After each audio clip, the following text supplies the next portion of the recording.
Il-membru tal-Parlament Ewropew fissem il-Partit Nazzjonalista Roberta Mezzola ġiet nominata għall-unur ta' MEP tas-sena għall-ħidma tagħha fuq il-ġustizzja, nomina li Mezzola qed tingħata għat-tielet darba li hu numru rekord għal dan l-unur tant prestiġjuż fl-Ewropa. L-organizzaturi kwotaw b'mod partikolari l-ħidma tagħha fil-ħarsien tas-saltna ta' dritt u l-ġlida kontra l-korruzzjoni fl-Ewropa kollha u l-irwol tagħha fil-ħarsien tal-ġustizzja u l-verità wara l-qtil tal-ġurnalista Daphne Caruana Galizia bħala l-fatturi ewlenin għan-nomina tagħha. Fl-ewwel reazzjoni tagħha, Roberta Mezzola qalet li tinsab kuntenta ħafna li ġiet innominata wara sena impenjattiva kemm f'termini ta' negozjar ta' leġislazzjoni ġdida kif ukoll minħabba l-kampanja l-elezzjoni Ewropea u anke f'dak li għandu x'jaqsam ma' riformi fuq livell Ewropew.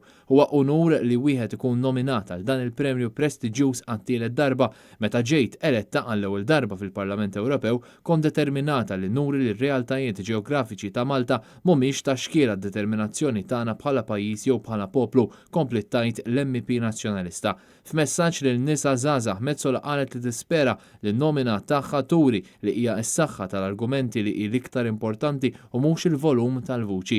Is-sena li għaddiet il-kap ta' delegazzjoni tal-Partit Nazzjonalista fil-Parlament Ewropew kienet ir-rapporter li kitbet u nnegozjat il-liġi ġdida tal-Unjoni Ewropea dwar il-Gwardja tal-Fruntiera u tal-Kosta Ewropea li permettiet 10,000 gwardja ġdida fil-frontieri Ewropej.